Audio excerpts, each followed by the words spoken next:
get to that point when you can already know from the beginning. I don't like movies like that. I feel like it spoils it. It spoils it for the viewers, for the audience. I agree with that. Taken, very great movie. I like all of them, and I even watched a little bit of the TV show. The first one, you cannot beat the first one. After the first one, you're right. It does go down, which most movies, they do decline like that. Some of them are lucky enough to stay awesome forever, just not all of them. But Taken was a good one, and it's going to be a cult classic, especially for fathers out there. Everyone who's a father out there felt that fucking movie, or anybody who wants to be a father felt that fucking movie. Definitely, because you're gonna care for your kids, do whatever you can for your kids at any means necessary. And it was like the family, they was like he was in his daughter's life, but not as much as he could be. The mother had already moved on and everything like that, but still, he was like, no matter what, that's my baby girl. Right. Dad number 2 was rich and shit and provided her with lap of luxury and all that. Dad number 2 came to him, to real dad. Dad number 1, hey, we need you. Right. That's, I don't know, that shows how serious this man and how good he was at his job. Very true. Very true. I know one thing, I never want to do nothing to his children. I felt unprepared as a father after I watched that movie. Like, if that happened to my child, could I really do all of these different things that he had done to save his daughter's life? I just felt like I was unprepared to be a father if that ever happened to me, if I was ever in that situation. Could I remember by counting on my watch or whatever how many, when you made a turn and you smelled a certain smell at a baker's factory? That's some crazy next level type stuff, right. You know? He did say, like, one thing I did like that he was like, man, I have a special set of skills that I will use. And when he said it, he just didn't say it to put fear in people. You know, some people say things to put fear in people. He said, like, no, I have them and I'm going to use them. Right. And you knew he was telling the truth. He was confident. He didn't have no lack of confidence in what he was about, with the mission he was about to partake in. That's like Jordan looking you in the eyes and like, I'm about to shoot this 3 on you. And then after that, I'm going to follow it up with a dunk. And you're like, oh, okay, Mr. Michael Jordan, sure. Do your thing. And then he actually does it. Then you're looking at him in a whole different manner. It's like, oh. Right, this is that guy. That one that parents have been warning us about forever. You that man. Okay. All right, let's, John Wick. John Wick. Great movie. You don't kill Keanu Reeves' dog and get away with it, pretty much. Talking about that man, we was watching a video of how he was preparing for that movie, how he went through this little shooting range and blazed through it. Granted, the targets were close. I know that's going to be what you're going to say. The targets were close, but still. He made that movie believable on a tactical standard. The way, everything, he even learned jiu-jitsu. He took a jiu-jitsu class where he could manipulate people's bodies and break their limbs and stuff and shoot them at the same. Great movie. Great action-packed movie. Definitely a movie that you could watch more than once. And that's that goes back to the actor doing these things, doing these extra things to make sure the script and everything is believable. Like, acting it's way deeper than just being able to remember your script, remember your role. It's way deeper than that. You have to actually put forth the actual action. You got to put forth, try to do these skills. Maybe you got to learn how to speak a different language, or make it seem like you can speak a different language. Right. To have your body to look a certain way. They really put themselves through some hell, to push forth this role, this character. All right, let's see here. What you want to do? Terminator? You want to do Terminator? We got to put an Arnold movie in here. We got to, man. Arnold, 80s action. You don't have to put an Arnold movie in here. Arnold, man, he's Arnold, though. The man of muscle, the Iron Man himself, the Oak, Mr. Arnold Schwarzenegger. Terminator, one of his greatest movies, maybe other than True Lies, which is also a good movie. But all of the Terminators, the ones that he's in, I love them. Great. I'll be back. Hasta la vista, baby. Great movies. They're all right. I like them. I give them 10 out of 10. They're all right. You give them 10 out of 10? Man, I love Terminator. They're all right. They're all right. All right, you pick one. Let's see here. Let's go to a real movie, Enemy of the State. Oh yeah, this is a good one. That's with Will Smith and what's the guy's name? I don't know. Let me look it up. But yeah, great movie, man. It showed you how what are the people called, the NF? Is it NSA. How NSA is always Gene Hackman. tapping into things, monitoring your every move.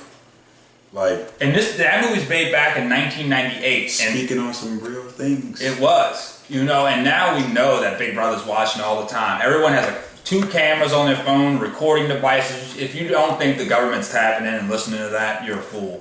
Why wouldn't you? As a leader of a country, why wouldn't you want to know everything that everybody's doing at every time? The thing about it, Fast and the Furious 7 talked about it as well. God died. Yeah. Being able to tap into any camera at any point in time, no matter what. If we want to find somebody, we can find them. And very true. Think about it, that's why I feel like it makes sense when a lot of your technology today has a camera device on the front. At one point, it started at just being in the back, just so you could take pictures from the back, not no selfies from the front. Then they started putting them on the front of the phones. Every phone, every device, your computers have it.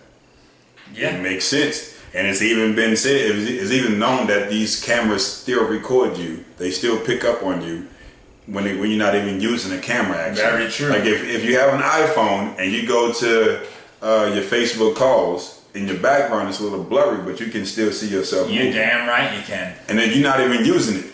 Yeah. But it's still moving. And you can see yourself. That's why some people, even I think Mark Zuckerberg, the dude for Facebook, he has a MacBook. What he did was he put piece of tape over his camera so they couldn't see what he was doing. A lot of my friends do that. Even I do that. You know, I haven't recently because I do so many Facebook Live videos. But we just bought a new computer in there, and I got it covered. I don't like the fact that I know that they're watching us. Like, if you honestly think about it, how can they catch terrorists without watching you? How do they know you're not one? If they're gonna find these guys, they're gonna find anybody doing anything wrong. They gotta watch everybody. Gotta surveil everybody. Period. And this is not even a conspiracy theorist idea. This is a clear cut. Yeah, this is facts now. With the Patriot Act signed in office by Mr. Obama himself, they do not need. Edward Snowden came out. He's the one who leaked it to everybody. You know that's what they're doing now. And that's why when you're downloading some of these apps, you need to read the descriptions because dude, every app wants your contacts now. They want all your photos. They want access to everything. They want so much access. You can't even download a game without giving them access to everything on your phone. Think about this. Think about the social media device, the social media platforms that we use. All right, we use Facebook, Instagram, Snapchat, Twitter, and each one of those they say, "Can we have access to your microphone? Can we have access to your camera? Can we have access to your pictures, to your contacts?" They ask you all of those things. And granted, you have the option to click no, so that's your consent in telling them no. But still, you're going to come up on a time when you want to post a video, you want to post a picture, and they have to have access to it to do it. Right. The truth is, though, when you actually sign that agreement to download the app, when they click I agree, you automatically give it to them. Period. The rest is just so you feel safe. Honestly, I've read this about this before, so I know this is a fact. You can look it up. Just think about who really reads that long. Because every one of those things are long as hell. Who's really sitting there and reading? You know, everybody strolls up on that thing and clicks. The manual's the last thing to be read in anything you buy. Touche. Agreed. And this is saying nothing. How you know that this enemy of the state, this tying into the movie, how you're getting watched. Think about the clickbait that you have that pops up on some of your suggested ads. If you go search something, like I know there was one time I was looking at some shoes from Aldo, I think, and it seemed like every time I scrolled, seen an ad, it was an Aldo ad with the exact shoe or something similar to that shoe. Right, that happens to me. You've seen people do it on YouTube where they just talk about something. Like I've seen a video, we need cat food. They keep saying that into the phone, and then like they have it on camera. They go through their Instagram or whatever, they stroll up and there's a thing for cheap cat food. You know, which is crazy, which is freaking crazy. The same thing happens on YouTube. We just recorded a thing with my stepdad, and he talks about shooting basketball in the beginning. On the suggested videos below is a Michael Jordan video. Yep. And it's crazy because like you see the good in it, but at the same time you gotta see like, okay, it's kind of creepy at the same time. Very true. Like they know this much, that this from what I clicked on or what I said, that they can now give me clickbait or suggest something to me. They know a little bit too much, and I mean, hey, we give it to them. So, all right, I'm gonna go into one that Brandon doesn't know about, but I told him that he needs to watch. It's called Edge of Tomorrow. It's with Tom Cruise, and if you like sci-fi movies about the future, It is really good, and it's one of those movies to where he gets some sort of alien blood on him that kills him, but it doesn't actually kill him. It makes him relive every day until he winds up completing his purpose, which is defeating the alien army. So every time he's killed in battle, he wakes up like that morning. It's a reset. And if you like reset movies where they repeat until he finally figures it out, it is a great movie. One of the best sci-fi movies I've ever seen. Sound like Inception, man. Inception was definitely one of those movies that it constantly was. It got so deep into it that sometimes you didn't know where you was at. Like, you didn't know where you was at in the movie. Like, that's a movie that it would take a couple times to watch to fully understand. It's talking about people putting them to sleep or going into their dreams. Then sometimes in that dream, that person may have a dream. Then you go deep into that. Then you all over the place. Right. But it's a great. I love those mind films where you got to watch it over and over to actually comprehend, and you got to use your own mind and maneuver through the movie to find out where you're at. Another good one like that is Cloud Atlas. I knew you were about to say it.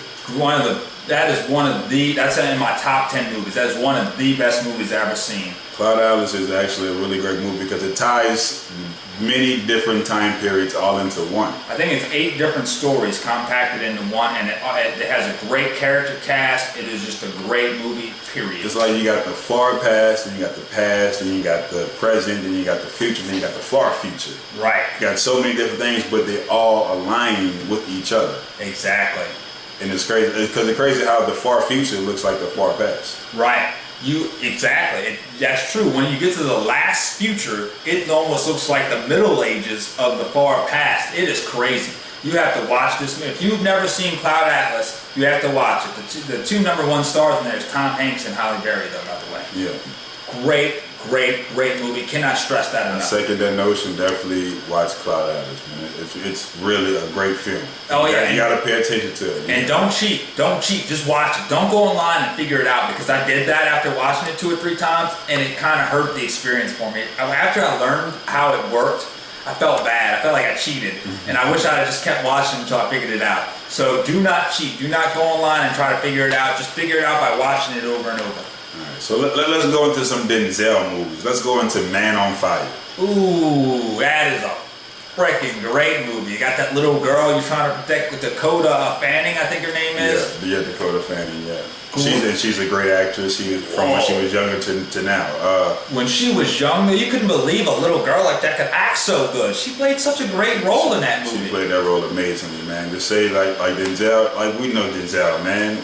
Easily probably one of the greatest, if not the greatest actor to ever exist in this world. Can't argue with that. Just about everything he touches, golden. He had a movie about an airplane, him flying a damn airplane. Yeah. Great movie. Great movie. Training Day, Man on Fire. What was one with Whitney Houston? The Bodyguard. Was The Bodyguard? No, that wasn't Whitney. That wasn't with Denzel though. You're talking about you're talking about Enemy. No, what's the Pelican something, right? Not with Whitney. No, he had one that was The Bodyguard. He was the bodyguard with somebody. Whatever. The man, he has a lot of great movies, but this Man on Fire though, it was such a great one. He showed like he was this calm person. He was a drinker, heavy drinker. He was a retired special ops or whatever the hell he was. Yeah. And then for the love that he had for this little girl, that he cared for this little girl, he stopped everything. Yeah, he pretty much killed himself saving this girl. Facts. Great movie. And that was such a beautiful thing. I ain't gonna lie, I cried after I seen that movie. Dude, that's a tearjerker. It's a tearjerker. I'll agree with that. That one makes you feel sad at the minimum, you know. Because he put his life. He like, man, for this girl, I got it. Right. He cared more about her than her own parents. He got shot and was still moving around. Like, you know what? Hey, right. I gotta do it for the girl. Right. I gotta get her back. Speaking of that one, though, you can't mention that without mentioning Training Day and not going in the depth of Training Day. Man, Elias. Great freaking movie. Bad Denzel. We've never seen Bad Denzel before. And he played it to the T. You would have been convinced that Denzel really rocked that movie. He had the smile, he had the charm still, he had the swag, he had the professionalism, he had everything. Like, he sold it. And everything he did was like as a joke, like, yeah, I'm the top dog. I'm the big dog. I know everybody respect me. And this how you can get the respect too. Move like me. But you never better be me. And be better than me. He definitely made every other man in that movie, every other actor in that movie, like you can't remember their names compared to him. Agreed. He was a giant in that movie, and the rest of them were just actors. Agreed. He solidified himself as a top 10 actor in that movie for sure, and then he followed it up with Man on Fire? The one I think it was, yeah. Yeah. Now, I honestly think Out of Time, and then Man on Fire. because I don't think Denzel was even the main character though. The white boy was. Yeah, he might have been on paper. Yeah, that's what I'm saying. On paper wise, the white recruit, he was actually the main character. The story was about him. Yeah, true. That is true. It was about him, but Denzel acting was so great and his role was so powerful that you wouldn't even know that. Because it started off being about the white dude getting the transfer papers. It was about him, and it ended about him. When I think about that movie, I don't want to be the white guy. I want to be Denzel in that movie. That's who I'd be, you know. Even though he gets shot up in the end and everything, I still, he played the hell out of that role. He did it. Right. Lethal Weapon. Mel Gibson again, back on the list. Danny Glover, both of them great roles. You got this aging cop, and then you got this new young hot-blooded cop, and you stick them together, and one just wants to retire, and the other one is just wild and crazy, and he's got a death wish. You don't know if he wants to live or die. Man, his wife gets killed, and every girl he falls in love with nearly gets killed in almost all the shows. He's just like on the edge. And look, even though this movie, this series came out like '90s, so we was young. Some of y'all probably was teenagers. Some of us probably was preteens. But you have to watch those. I'm sorry, that's a series that you would have to watch. Like you said, Mel Gibson and Danny Glover together. Perfect. Man, like that was. Talk about chemistry. Will Smith and Martin Lawrence, like it was that type of chemistry. Yeah. Pretty much part of the same type of stuff, just kind of different a little bit. But two cops that were very good friends, and is going out and doing their everyday jobs. Yeah, great movie. Like it was amazing, definitely. What else you got, man? Let's you pick one. I'll pick one and we'll end it there. All right. So we talked about a lot of actors. Well, I'm doing this one. Alright, that's fine. We talked about a lot of actors, but we definitely missed out another great ass actor in one of his best movies, I, Robot. Will Smith. Man. Don't trust anything, even if it's 100% guaranteed. And we got to watch out for AI right now. We're on the verge where they're creating their own fucking languages. You know, Google and Facebook had to shut down their programs a couple of times over AIs coming up with their own freaking language. Computers communicating with computers. That would mean it is what it is, and we really slowly, not even slowly, we're quickly approaching this type of era though. Think about it. We have little vacuum cleaners that you didn't got to touch. You could just press it and it roams around by itself. It bumps to a wall, it moves. Then it goes to it just keeps moving around. We have phones. Hey Siri, and Siri talks to you. Hey, what do you need? Siri will make a joke with you. Right, very true. What you want? Hi, hey Alexa. Alexa, can you turn this on? Can you do this? We have cars that can drive themselves. We have so many technology advances that it's. The truth is, it's not going to take AI long to figure out that we are detrimental to the earth. That we as humans destroy the earth. We are the virus to earth.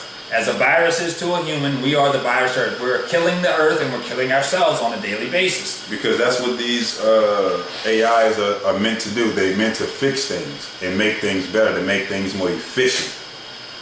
So how long before they figure out, hey, if we let these humans destroy the world, we're going to die too?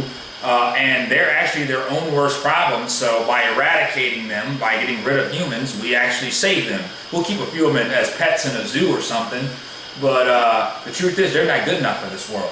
And don't think this is a far-fetched idea, man, because we slowly get a thing, but we have thermostats that set themselves. Yes. It's too hot or it's too cold, and it sets itself to have that good temperature. Right.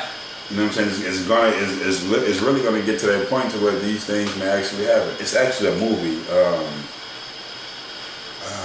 can't think. This man, he captured this girl and he kept her in his house. I'll find it. Don't worry about it. It's a good movie though. All right. Another one we got on here. I'm gonna name a franchise here. Fast and the Furious. Great time. Great time waster. Great, good movies. It makes you want to get in a car and drive your car. It makes you want to build. It makes you want to go fast. Right. Be furious with it. But one point that I made to Justin that I liked in the movie, that it showed it switched the gender role. Not switched, but it showed that women can be just as powerful as the men. Get under the car, I can make a car just as big and fast and strong as yours. That Spanish chick is a beast. Everyone likes her character. She's like right underneath Van Diesel and Paul Walker. She's like in the top 3 with them. She carries her own weight with the men. Even Paul Walker's wife, she was the feminine one, but she still can go toe to toe with you as well. You want to drive, you can drive. Right. I can work on cars as well. I'm the pretty one. I'm the whatever, but I can do everything that you do. I love that movie. There's not a guy out there in the world who doesn't want Vin Diesel's girlfriend in that movie. There's not a guy out in the world who don't want her. You know? I know it's a lot of guys in the world who are afraid of her too, who probably think they can't handle it. You got that right. You got that right. Another one, Pirates of the Caribbean. Man, swashbuckling films, comedy, the old days with pirates are around. Great time waster. Great action-packed movie. Johnny Depp, man. Johnny Depp, man. He did it. He became a character on that one, man. He is like, he made his own character. There was nobody like that Jack Sparrow thing before that. He invented that thing, you know. And he played his role so flawlessly, but you know who did better in his role in Pirates of the Caribbean? Captain Barbossa. That dude did a pretty good job too. I will admit. Anything you thought about a pirate, it wasn't Jack Sparrow. It was Barbossa. Right. Everything the talking, every little word he used, how he said it, his mannerisms, everything about it. That's a pirate in your mind. And he played the role so perfectly. It's like, man, like how do you do that? Like how did you change your whole lingo to sound like that? It's one thing to speak a different language. Right. It's one thing to act like a gangster. Right. But a pirate, something that we've really never seen. We don't know nothing about pirates. Very true. That is very true. We haven't seen pirates. We've seen gangsters. We've seen mob people. We know what they do. We know how they talk. We haven't seen pirates and how they really talk. Right. And if I had to put a pirate in real life, I would think they sound just like Barbossa. I would agree with that. I would agree with that 100%. One more I'm going to go. Wait, one more thing to the Pirates of the Caribbean. You said how they wrap truth into... Oh, yeah. Let's talk on that. So, and the best thing about the Pirates of the Caribbean, even though we knew it was a complete fantasy, is that in all of the fantasy avenues they went in, they enveloped it in truth of some type. So, one point that I used earlier when we were talking about this was how Ponce de Leon, he's on the map. When the map's cut out and Jack Sparrow's in the little boat, he's looking at it and it says the Fountain of Truth. Ponce de Leon was a pirate. Fountain of Youth, sorry. Ponce de Leon was not a pirate, but a ship captain that founded Florida. He found Florida. But on his way to find Florida, what he was actually looking for was the Fountain of Youth.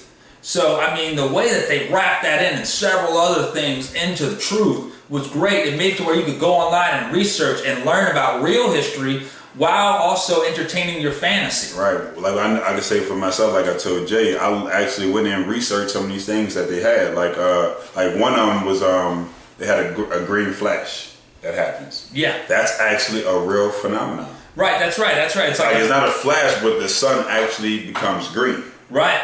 It really does happen. And also they had one with the pirates of the nine, well, all these pirate lords, they were sat around this table. There was whatever their name was.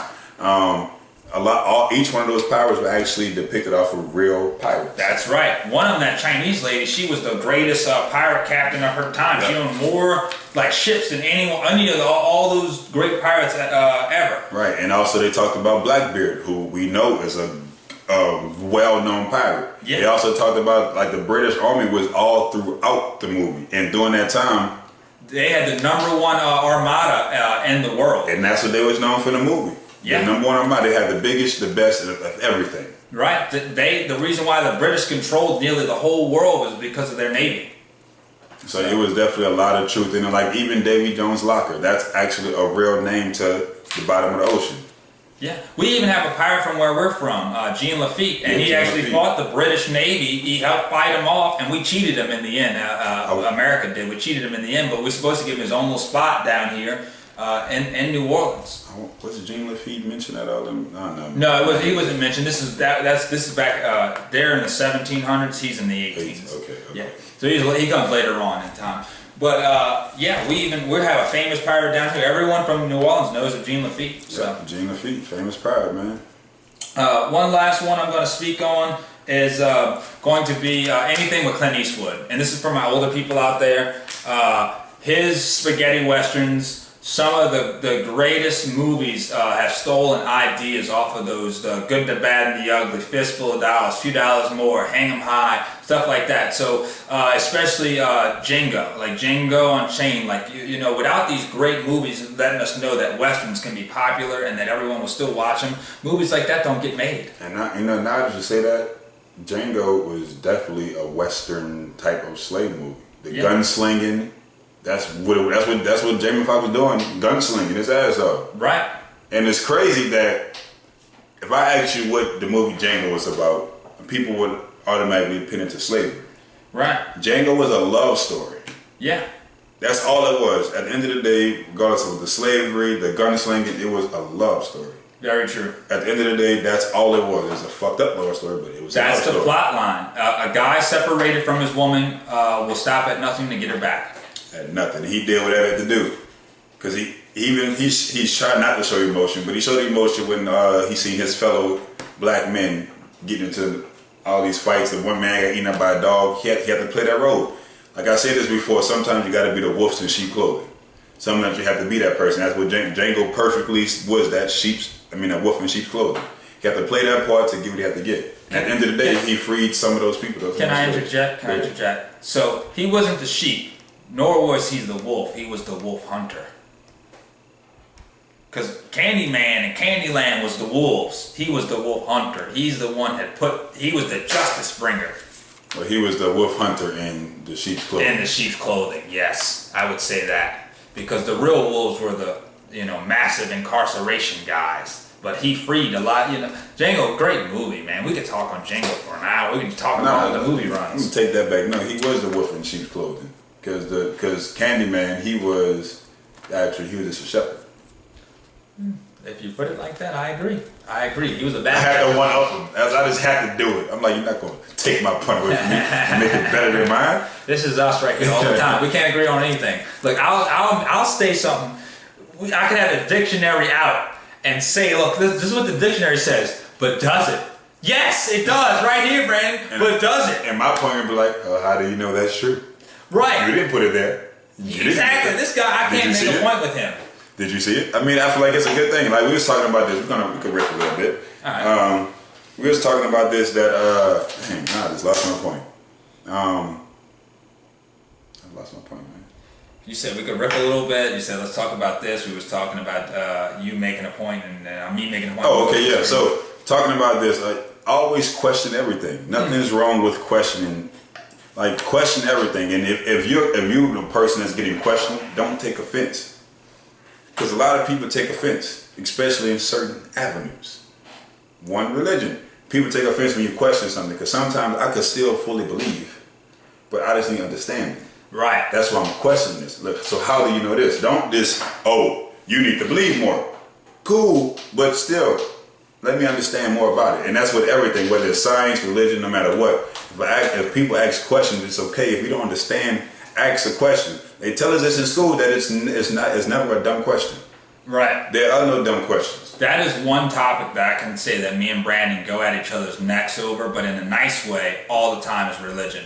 Because he has his point of view and I have my point of view, and they differ wildly. But we both entertain each other's point of view, and we stomp each other all the time. There'll be times where I'll be like, I'll know what I'm gonna say, and I'll say it, and he'll say a question. I'll be like, well, I just said what it was, I'm just like, all right, I'm gonna have to get back to you on that. You know what? You got me right there. I'll research more. I'm gonna go back and do more research, and I'm gonna get back with you. And there's times like that for him too, you know. And that's not just with religion; it's with pretty much everything we discuss. Because like we was talking, like I was telling him, it's a lot of times I fully agree with everything that he's saying, but I'm the person that I'm going to ask questions. Yeah, his nickname in this room is the Devil's Advocate. Yeah, pretty much. I'm just going to ask questions because it may come. It's going to even come off like I'm taking that side. Yeah. And which very well I may rightfully, you know what, I'm going to take that side. And I'm just go at it. I'm going to just make these points that this side would make.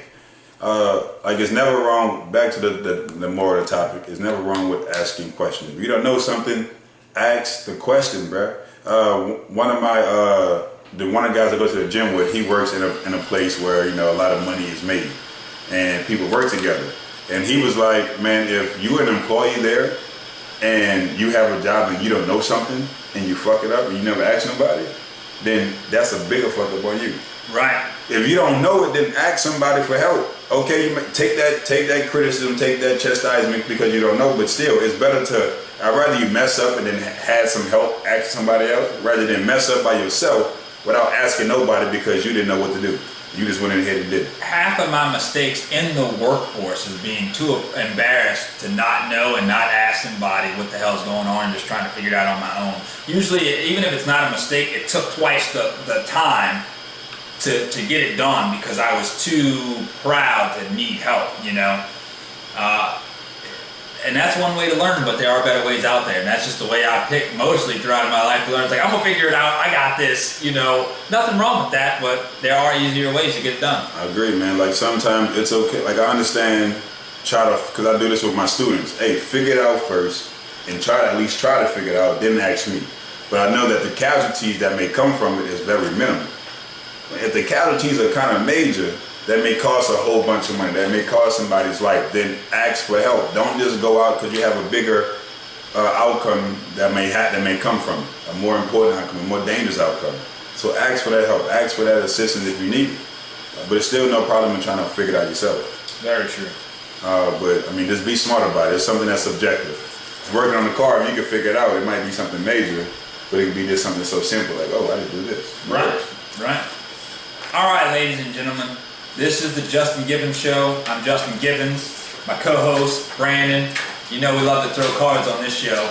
So we'll see you guys soon. Thank you for putting up with us and us not making the news. Peace. Love. Chicken grease. Love 2 times.